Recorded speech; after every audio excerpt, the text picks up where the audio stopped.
If you always give them what they need when you are not there, then they become lost and they become broken. But if you've been able to prepare them ahead for the time that you would not be there, it will be very easy.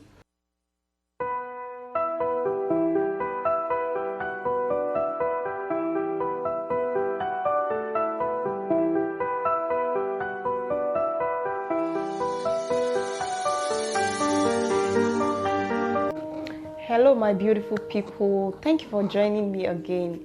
It's Omotola in the house and Just Talks is about to happen. So today the topic I want us to discuss is that concept called leadership.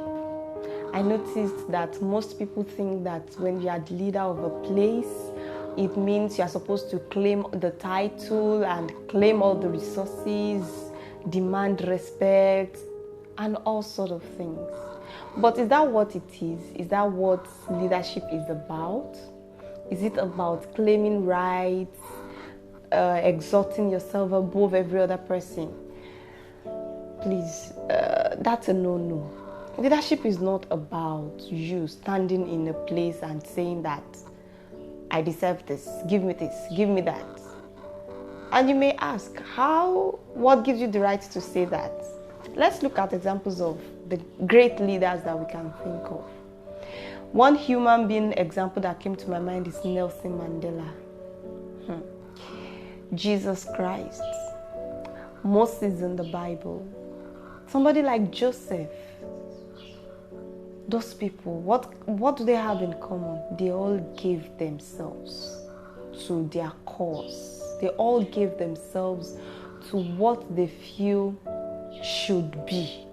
Not that they stand and demand that other people must make them feel in a place. Actually, before I forget, let me say this. If you stand in front of somebody that you are supposed to be leading and you start telling them, do you know who I am? Do you know how I'm better than you? Do you know I occupy this position? So long as you are demanding respect, you already lost your place as a leader. Do you know what that sounds like? It sounds like you stand in front of a car now and you're saying, you car, don't you know I'm a human being? You're supposed to start moving. No, the car would not start moving. You have to take the key, right?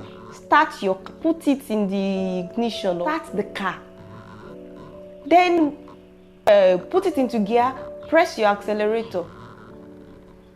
You have to know how the car works before the car would move, before the car would respond to you. So if you are a leader, you want to do your work and watch respect being poured on you. As a matter of fact, if respect is not poured on you, it's a sign that you're not doing your work well. I can say that again.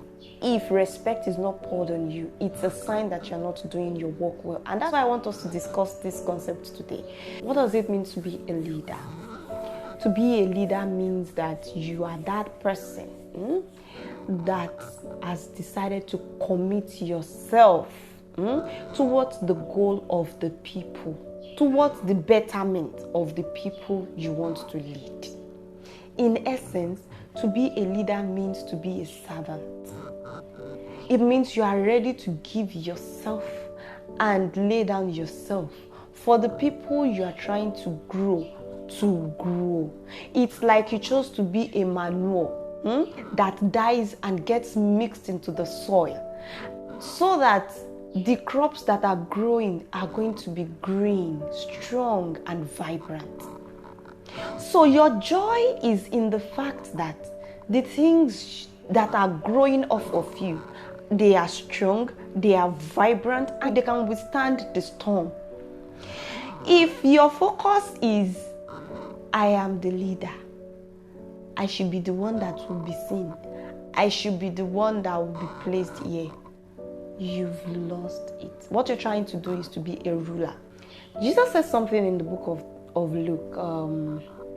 I forgot. I'm going to look for it and put it on the screen. He said, when his disciples were asking him, they said, Master, Who is the greatest amidst of us all? You know, we human beings, how we can be.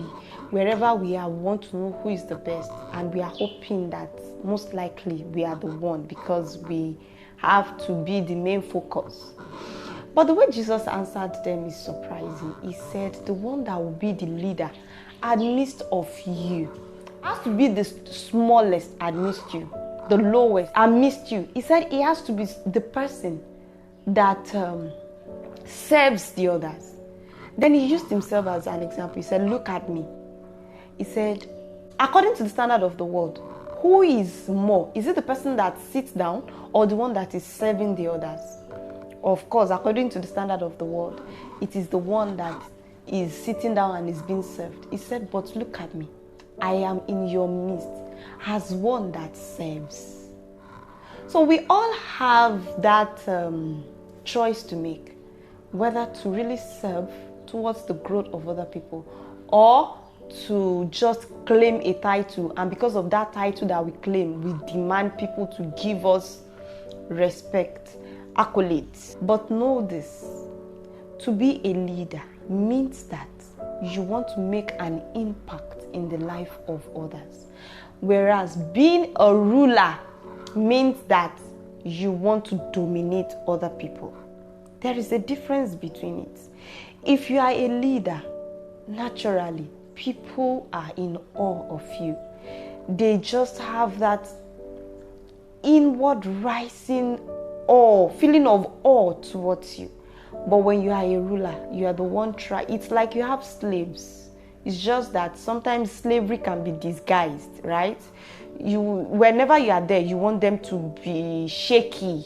They must know you are there. They must know. That even sounds devilish. It doesn't even sound godly. Wherever your name is mentioned, they should fear. They should watch what they say. That says a lot about who you are. It says that you yourself, you are not full. You still have that emptiness inside you that you are hoping that the way people worship you is going to feel. And that's what Jesus tried to say in that place. He said, he that would serve is the greatest. You know the reason why? Because you can only be humble. You can only give people. You can only serve people when you have so much on the inside of you. And when you have so much on the inside of you, it means you are greater inside. And that is when you can give more. But when you don't have so much on the inside of you, naturally what you're going to do is demand people to please you like this and please you like that. Then there is this concept I want to debunk, right? When God created the man and the woman, he said, let them reign and have dominion over everything that he has created. In other words, dominion is not for the man alone, it's not for the woman. As a matter of fact, a man is not supposed to dominate the woman. The woman is not supposed to dominate the man. We are supposed to dominate over everything that God owns, that God created. So you may say, but the man is the head of the woman. Yes. What does the head do for the body? Does the head come and say, hand, you know I'm the head, right? You must give me this, or you must make me feel like this. No, the head doesn't do that. The head falls in line and walks for the rest of the body. And when the head functions properly, you will see it all over the body. Because the head is going to pick what is good for your body to eat. It's going to pick what is good for your skin to apply. An example of how we human beings have dominion over things is all these inventions we have created. Out of having dominion over health issues, we created different medicines. Out of having dominion over things, we created machineries. So in essence, as a leader, you want to help the people you are leading to have dominion in their lives. You want them to be able to face whatever comes their way and come out triumphant. So if all you focus on is just the outer part of the people you are leading, the people in your house, the thing is, the relationship is not going to be as it is supposed to be. What I'm saying in essence is not that the man should not provide, or that him providing should be taken as a light thing or taken for granted. No, as in, that's not what I'm trying to say. But what I'm trying to say is, even if your wife is a stay-home mom, it will do the home, the relationship good for you to see her spirit, to see her as a spirit being, rather than for you to just see her as something that, someone that you just give food and you just give money. You have to provide leadership. To provide leadership means that you are always inquiring, trying to find out where she is and where she would want to go. You see, when you have connection with who she is, with her inner self, naturally respect flows out. You know the reason why? Because respect is something that is not physical.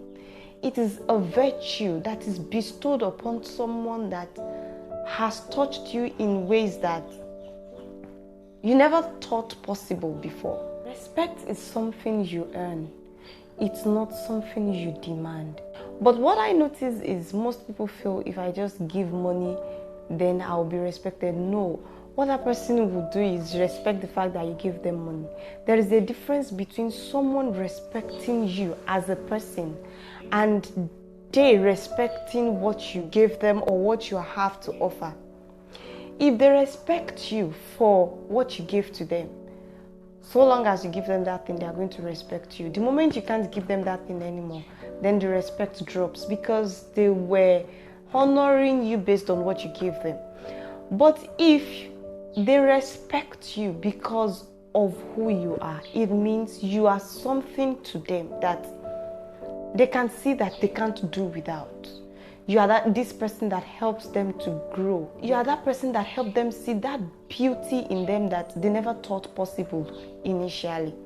So that's the difference between you giving money and expecting respect, and you becoming a person that is needed, that replenishes the soul of another person.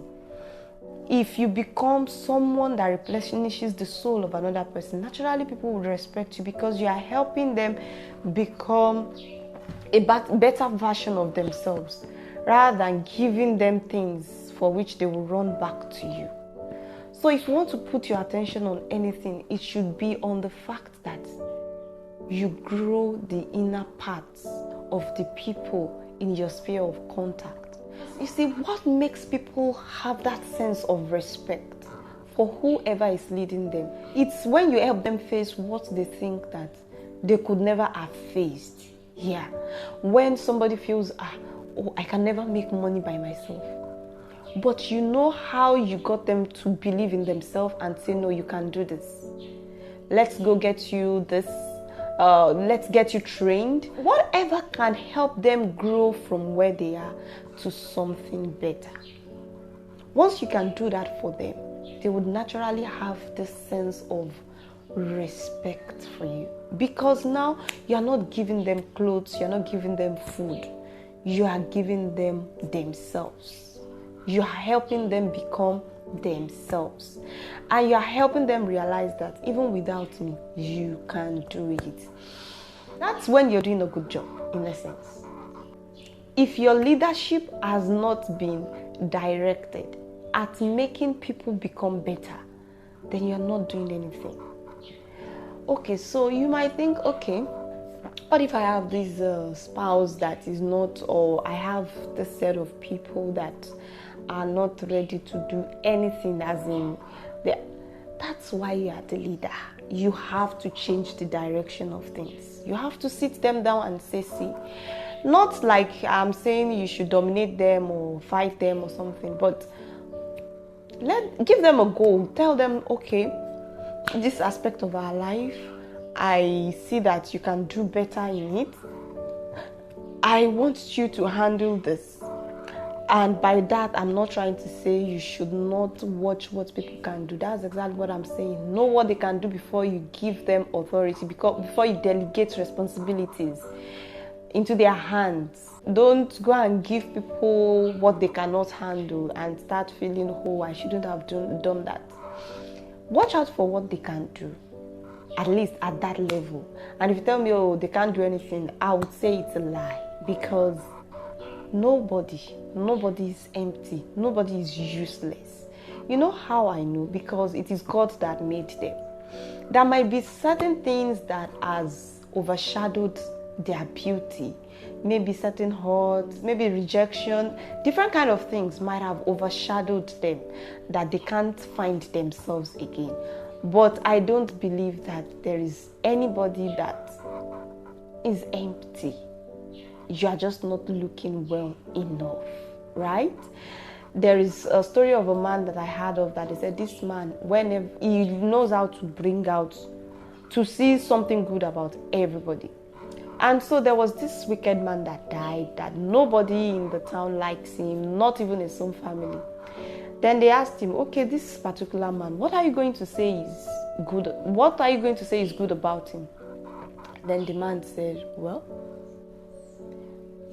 I guess they said he opened his lips or something. Then he said, at least he has white teeth.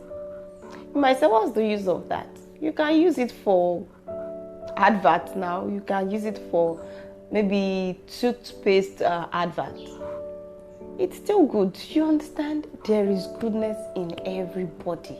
You just need to look and encourage that good out of them until it becomes so much that it overshadows their doubts and their fears about themselves. So you may ask and say, okay, I'm supposed to lead the inner part of the people in my sphere of influence or sphere of contact. How do I go about that? Thank you very much. You see, we cannot give what we don't have. The first person you want to lead or pay attention to is yourself. Once you've been able to raise yourself, once you've been able to lead yourself, once you've been able to connect with the inner part of who you are, to lead other people becomes easy. And the reason is because we are all alike on the inside. Basically, we are all alike. We all want to be loved. We all want to be respected. We all want to be heard. We all want to identify with something good. We all want freedom. So once you are able to give yourself that feeling on the inside, where you can sit with yourself alone and be comfortable with yourself, it becomes easy for you to lead other people, because all you just have to do now is give to other people what you have.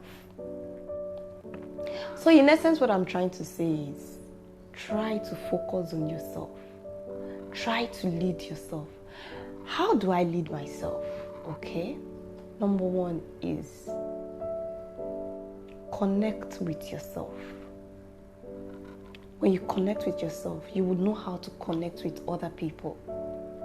Know how to talk to yourself. Then you would know how to talk to other people. Know how to allow yourself have dreams. Sit down. Think about yourself in a good way. Talk to yourself in a good way. And all these things give to the people that you are leading. Another way that we can do this is this. As human beings, we have different aspects to life. We have the health part of us. We have the commercial aspect of us. We have the spiritual aspect of us. We have the social aspect of us. Now, highlight those things and ask yourself, okay, this area of our life, there is the finance area too. Okay, this area of our life, the financial aspect, where are we? Where do we want to go to? Then, after you must have done that,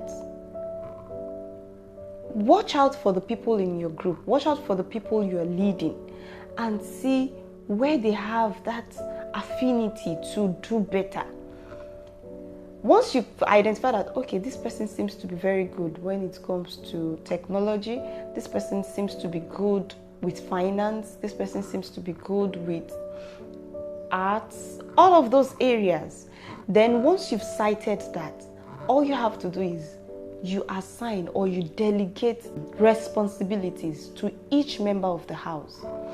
So when you do that, what you're trying to do is you're carrying them along. You're not just raising people that would drain you out. You are raising people that will be able to support you even when you are down. So the objective of leadership is not about you coming out and giving and giving and giving and giving. Yes, you give because you are the leader, but at the same time, you raise the people that are following you to become givers too, to have something to give. If you always give them what they need, when you are not there, then they become lost and they become broken. But if you've been able to prepare them ahead for the time that you would not be there, it will be very easy, because even when you are there, they will be able to stand on their own. So what I'm saying in essence is this: all those problems, all those challenges that you guys are supposed to face in the house, don't make it about you. Don't be the one that will supply everything. Sit down and say, okay, this is what we want to achieve. Who can achieve it for us? Then if you notice, okay, this person can do this, you give it to that person that, okay, you do this, you do this, you do this. So in essence, a leader is like a manager. He is the manager of the resources that he has.